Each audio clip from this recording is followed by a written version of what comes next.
인간관계가 가장 어렵더라고요. 그래서 제가 가장 어려워하는 부분에 포커싱을 두고 인간관계는 어떻게 하면 원활하게 잘할 수 있을까 이런 생각을 많이 하면서 연구하고 했거든요. 서로 간에 진짜 동기를 잘 모르는 것 같습니다, 사람들이요. 저는 염두연 작가입니다. 저는 어렸을 때 아주 자연 환경이 풍부하고 아름다운 곳에서 자랐거든요. 그러다 보니 자연적으로 자연의 변화라든지 또 이제 도회지에 나오면서 사람들이 살아가는 풍경 이런 것들을 또 보게 되고 관찰하게 되고 또 거기서 일어나는 여러 가지 문제들이나 갈등들 이런 거를 보면서 질문하는 일을 놀이처럼 하고 있습니다. 저는 인간관계가 가장 어렵더라고요. 그래서 제가 가장 어려워하는 부분에 포커싱을 두고 인간관계는 어떻게 하면 원활하게 잘할 수 있을까 이런 생각을 많이 하면서 연구하고 했거든요. 서로 간에 진짜 동기를 잘 모르는 것 같습니다, 사람들이요. 사람들 사이에 가장 중요하게 생각하는 게 저는 경계선이거든요. 유연한 경계선을 중요하게 생각하는데 이렇게 하려 그러면은 서로 이제 정서적으로 연결이 돼야 되는데 이 정서적 연결에 있어서는 하라고 되는 게 아니잖아요. 그래서 서로의 안전지대를 지켜주는 일을 소중히 여기고 연구합니다. 이 과정에서 이제 삶의 언어들을 잘 수집하고 안전지대에서 위협을 느끼는 이런 사람들을, 내담자들을 그런 분들에게 도움을 주고자 제가 심리상담을 하고 있습니다. 물속은 알아도 한길 사람의 마음속은 잘 모른다고 하잖아요. 그래서 이제 제가 계속 주의를 기울이고 연구하는 것이 질문 기술입니다. 질문은 저 염두연이라는 사람의 글쓰기의 출발점이 되기도 하고 내담자의 마음 정보를 알아갈 수 있는 아주 소중한 기술입니다. 우리가 살아가다 보면 삶에 균열이 일어나기도 하고 또 관계가 단절되기도 하고 불안과 마주하는 수많은 사람들과의 그 경험 속에서 왜 살아가는 것이 이토록 어려울까라는 것을 직면하게 되는데요. 이런 것을 질문을 가지고 제가 풀어나가 봤습니다. 불안은 여러분들은 어떻게 생각하십니까? 저는 불안은 단지 두려움이나 불쾌한 감정이 아니라고 생각합니다. 우리가 직면하지 못한 내면을 가장 정확하게 잘 비춰주는 거울이자 우리의 그 무의식이 보내는 신호입니다. 불안은 거기에 뭔가가 있다라는 것, 이 신호를 보내고 있기 때문에 그 신호를 따라가다 보면 삶에서 내가 놓친 것 혹은 내가 억압된 감정들 이런 것들과 다시 만날 수 있게 되거든요. 그렇기 때문에 불안은 우리의 진정한 자아를 발견할 수 있게 해주기도 하고요. 더 나은 삶을 위한 선택을 도와주는 도구이기도 합니다.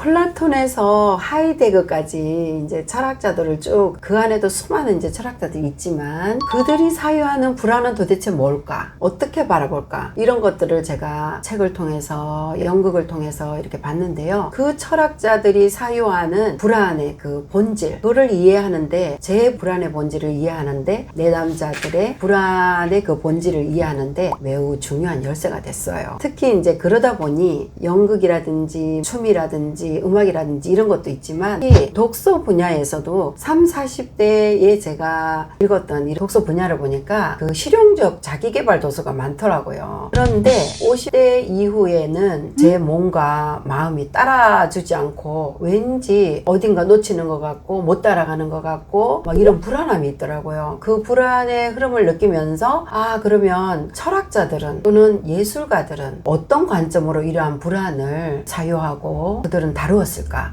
이거를 제가 보고 듣고 이렇게 하다 보니 더욱 그 철학자들의 불안에 대해 사유하는 방법들이 중요하게 다가왔습니다. 사실 우리가 모르면은 거기에 국한되잖아요. 제한적인 사고를 할 수가 없는데 알면 그만큼 더 사랑한다는 말이 있잖아요. 안 풀리는 인생, 불안에 대해서 자꾸 떠오르거나 안 풀리는 인생의 숙제 같은 문제들은요. 철학자들은 어떻게 바라보고 정의했는지 살펴보는 일은 정말 불안 문제에 대해서 의미, 해석 또는 행동 이런 것들에 굉장한 스펙트럼을 넓혀주었습니다.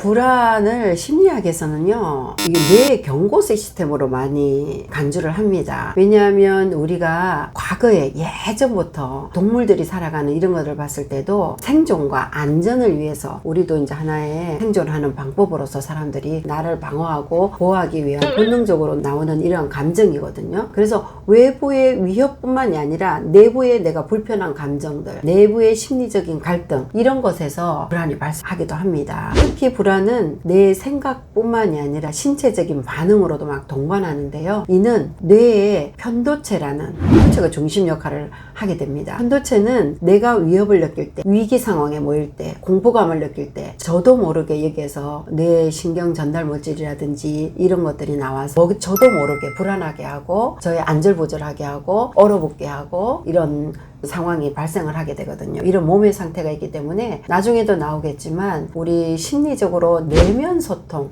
자기 몸이 어떤지 내면이 어떤지를 자주자주 물어보고 소통하는 것이 심리학에서는 어찌 보면 자기 치유도 가능하다 저는 이야기할 수 있습니다.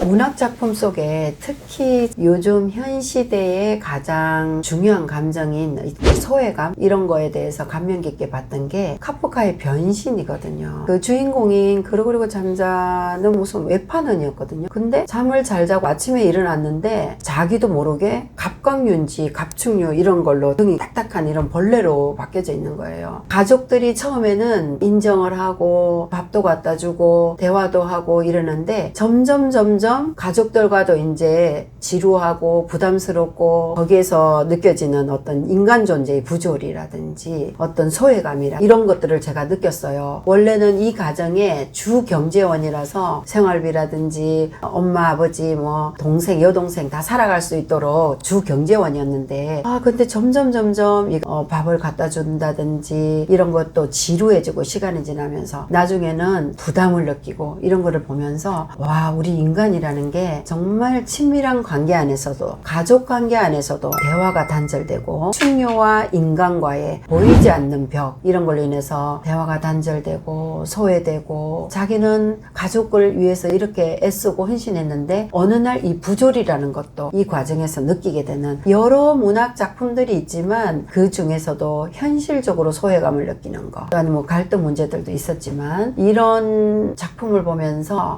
문학 작품을 통해서 내 안에 감정의 선이 따라가면서 이입도 되고 이것을 치료의 과정도 되고 정화도 되고 좀 폭넓게 볼 수 있는 이런 기회가 됐습니다. 저는 개인적으로 사실 불안을 다양한 예술, 문학, 글쓰기 이런 거를 통해서 많이 해소를 하는 편이거든요. 해소를 한다라기보다 생각의 스펙트럼을 넓혀주고 관점을 다르게 접근하게 되는 게 사실은 이런 예술, 문화 쪽이더라고요. 그래서 제가 자주 가는 게 음악회라든지 전시회라든지 이런 데를 자주 가는데요. 뭉크의 절규처럼 우리 미술은 정말 말로 표현하기 어렵지만 불안이라든지 이런 거를 내면을 직접적으로 그림을 통해서 보여주게 되잖아요. 미술작품이 가진 그 시각적인 충격들 이런 것들을 그림을 보면서 우리가 느끼게 되고 내 감정과 직면하게 될 수 있는 귀한 기회를 가지게 되거든요. 그래서 이런 감상 과정에서 내 자기 내면의 탐색도 이루어지고 감정의 카타르시스 이런 감정 정화도 이루어질 수 있는 기회가 있습니다. 그거를 제가 이제 이 책 안에 좀 설명을 해놨거든요. 그러면서 이 뭉크의 절구뿐만이 아니라 또 고흐의 작품들을 우리 너무나 익히 다 잘 알고 있잖아요. 까마귀 그림도 그렇고 자기가 자기 자신의 귀를 잘라서 있는 그 그림들도 자상도 보고 그랬잖아요. 얼마나 어려우면 얼마나 답답하면 얼마나 소통이 없으면 그렇게 그림으로 표현을 하면서 그거를 해소시키고 또 조금 더 이완시키고 승화시켜 나가는 이런 작업을 했을까 생각이 드는데요. 보는 저희들도 사실은 그런 작품을 보면서 많이 정화가 되고 이렇게 되는 것을 제가 작품 속에서도 보고 저도 이제 그렇게 정화를 시키고 있습니다. 대학에서도 통합예술 치료가 많이 지금 발전하고 있잖아요. 그 이유가 바로 음악 치료라든지 미술 치료, 글쓰기, 문학 치료, 동작 치료 이런 것들이 점점 더 중요성을 띠고 늘어나는 이유가 중요시 되는 이유가 바로 이런 관점이라고 봐요. 아까 앞 서두에 얘기했듯이 봄으로 인해서 도파민이 나오고 또 행복 호르몬이 나오고 이런 걸 우리가 경험하게 되죠. 본인이 그림도 그렇고 미술도 그렇고 문학적인 이런 것도 읽으면서 주인공들의 행동의 감정들 이런 것을 따라가면서 자연히 이완되고 또 이렇게 감정이 이입이 되고 하면서 우리가 불안을 치료할 수 있는 기회가 된다고 생각합니다. 옛날에 정말 많은 사람들에게 심금을 울리고 불안이 서로 감정이 이입이 되면서 치유가 되었던 이런 것들은 사실 책 속에서 많이 본 것도 있습니다. 근데 이제 이 영화가 왜 우리에게 이런 불안에 도움이 될까라고 봤더니 이 영화는 문학처럼 이야기를 구성해 나가잖아요. 이 이야기를 재구성하는 이런 예술이기 때문에 그러면 불안을 모티베이터로 다뤄야 되겠다라고 하면 불안이라는 이거를 모티브로 해서 이야기를 재구성해 나가기 때문에 무의식적으로 내 안에 꾹 눌러놨던 억압되었던 이 감정들이 등장인물들의 감정선 이런 것들을 따라가는 과정에서 자연히 우리의 그 내면의 감정들이 정화되는 거 이런 거를 제가 경험했거든요. 영화 속의 인물들이 불안을 다루는 방식이 참 다양했습니다. 지금 요즘 가스라이팅이라는 말 많이 하시죠. 청소년들도 그렇고 일반적으로 사회에서 많이 쓰는데 이 가스라이팅이 도대체 어디서부터 발현되었을까? 뭐 꼭 거기서부터 발현됐다고는 제가 확정지어서 말씀드릴 수는 없으나 이 영화에서 끊임없이 아내에게 알 수 없는 이 정체성을 찾아갈 수 없는 여기에서 훈련을 시키듯이 이렇게 하는 걸 보면서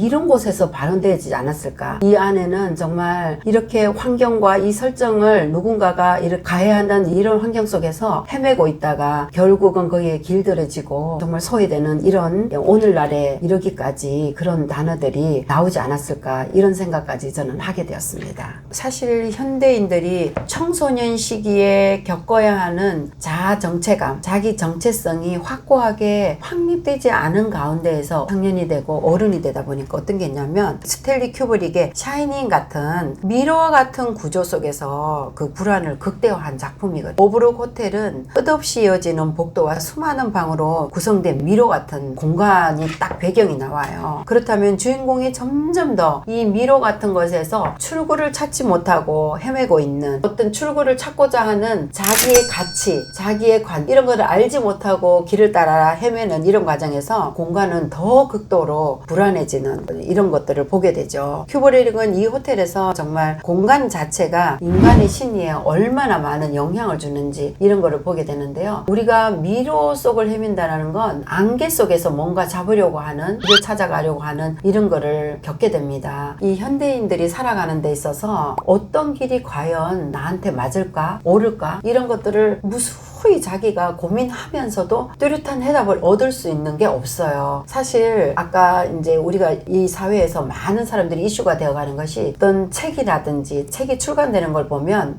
쇼펜하우어에 대해서 막 얘기를 했다가 아들레에 대해서 이야기했다가 프로이드에 대해서 얘기했다가 도대체 어느 것이 우리의 살아가는데 중요한 이론이 될까? 나의 가치를 정해주는 이런 것을 우리가 설정을 하고 이 미로를 찾아 나갈까? 이런 것에 오히려 더 혼란을 주는 이런 것들을 우리가 많이 보게 되죠. 그런 거를 봤을 때 이 영화는 우리들에게 내가 근원적으로 살아가는 데 있어서 무엇이 중요한가를 알려주는 나 자아 정체감을 알려주고 확립해야 되고 나의 가치관이 필요하다라는 걸 알려주는 영화였습니다.